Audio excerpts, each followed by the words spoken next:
So I'm Rachel from NTL Creativity. I am a music teacher and I'm also a creativity coach. And today I'm going to go ahead and talk a little bit about some of the different piano books available for people who are interested in taking piano lessons, especially adults. So for some of you are probably going, whoa, we're doing a screencast? Yes. So I love downloading books to my Kindle because it means that I have fewer books on my bookshelves. And I don't know if you've noticed this, but musicians tend to accumulate a lot of books. So when I'm reviewing things for my students or things that I don't use personally, typically I do order these things on my Kindle. So some of the books that are available for adults who are learning piano are the Alfred's Basic All-in-One course, and as you can see, there is a Kindle version. There is also a print version which has it's spiral bound, so it lays flat. And another popular version would be the Faber Adult Piano Adventures.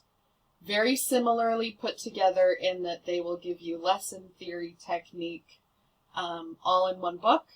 It's thicker than it would be for the children's versions, and they focus a little bit more on chords and things because they don't have the restriction that they would have with small children of not having strong enough, big enough fingers or the motor skills to be able to do that. Okay. So we're going to just do a little bit of a review. I will kind of say my preference is really mostly because of the amount of time that I've spent with the Alfred pedagogy. So most of my students, I will have them try Alfred, but I try to be flexible. So if I have students who are already working out of Faber, I don't have any problems with them. But let's kind of go through some of the things that each of the books offer and kind of some of the differences. So first of all, this is the Alfred's Basic Adult Piano Course Level 1. There are 3 levels, and what's really cool is you get the option of kind of growing in these. So it progresses. It really shouldn't have any gaps. That's really what this foreword is saying. We work on chord playing in both hands. The songs are a little more musical. They don't rely on the teacher kind of making things musical because they want to make sure that the adults are engaged all the way. The contents are very detailed, and this is mostly for the teachers, kind of breaking things down in what you're going to be learning and the different pages that will go through that. Okay. In the Alfred book, they do have some preliminary exercises to kind of get you used to how you're supposed to be playing the piano. If you have a teacher, they should be able to help you with this. Okay. So far that I've seen, every book has, the low sounds are to the left, the higher sounds are to the right, and then they walk you through if you've got a group of 2 black notes or a group of 3 black notes. These are the fingerings that you normally would work with, and kind of recognizing the landmarks of the keyboard. And then you go through and Alfred will actually walk you through how do you find the A, B, C, D, E, F, and G. Personally, I start with the C, and I say here's my group of 2 black notes, and just to the left of that I find C, and then kind of work from that way. But they have decided to do that in the ABC order. One of the things I really love about Alfred is that they will go ahead and they will talk through some like activities to help strengthen your fingers or the best practices before actually playing the notes. And then you go through and you're going to have little lessons about quarter notes, half notes, rhythm. You're going to have notes about writing music or identifying treble clefs and so forth.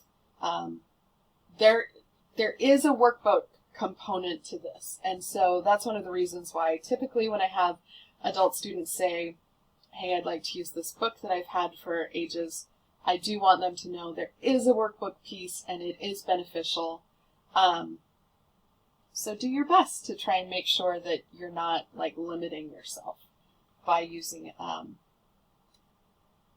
someone else's workbook. They have little warm-ups. They walk you through chords and things like that. They get you right into the grand staff, which I really appreciate. But this video is not exclusively about the Alfred method. So I just wanted you to kind of get a taste for what that book looks like. This is The Adult Piano Adventures by Nancy and Randall Faber. Okay. One thing that I didn't know about, but that I really appreciate is they do have an online support, which I believe that the Alfred does have online support. But I do know that there are some of those books that have CDs so that you can listen to your songs. Now, obviously, that's not really up-to-date technology, right? We tend to do our streaming instead of using CDs. So, one of the things that just off the bat, I kind of might prefer about the about the Faber Adult Piano Adventures is that they have kind of upgraded their technology a little more readily. I do like, so if we can go, we're going to zoom in a little bit so you can kind of see. One of the things that I like is that they do have these embedded videos so you can watch those. They're going to walk through things with videos so that you can watch them. They're completely open. This can be used for a brand new pianist. It can be a refresher. And honestly, that can be true of the Alfred as well. I do like that they are very organized in how they present the material. So this is Unit 3. This is what we're working on. Like Alfred, as you saw, there are these new concepts that give you that information, ways that you can practice that. And then they add little pieces of things such as, here are some practice suggestions. And honestly, that's true of both books.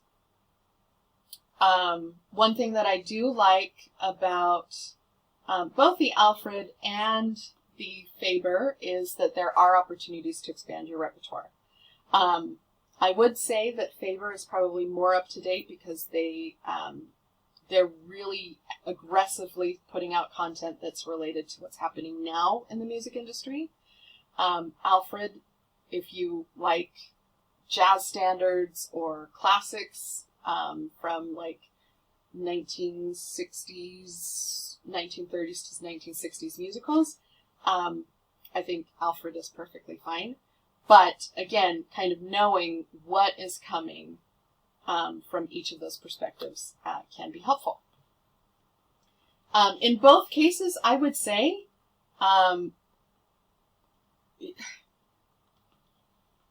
in both books, there is an element of we're reusing content. So we've put together this exercise that the children use. We're just going to take out our pictures and we're going to slightly modify it for adults. And honestly, that's just good business practice. So for anyone who is sitting there going, oh yeah, take the same content, reuse it a couple different times, that's exactly what they're doing here. The only difference is that Nancy and Randall Faber are doing that regularly with Disney songs for their younger students, whereas Alfred is kind of reusing stuff that's a bit older. And I think, again, that's the difference between a two-person team and a whole corporation kind of trying to put something together.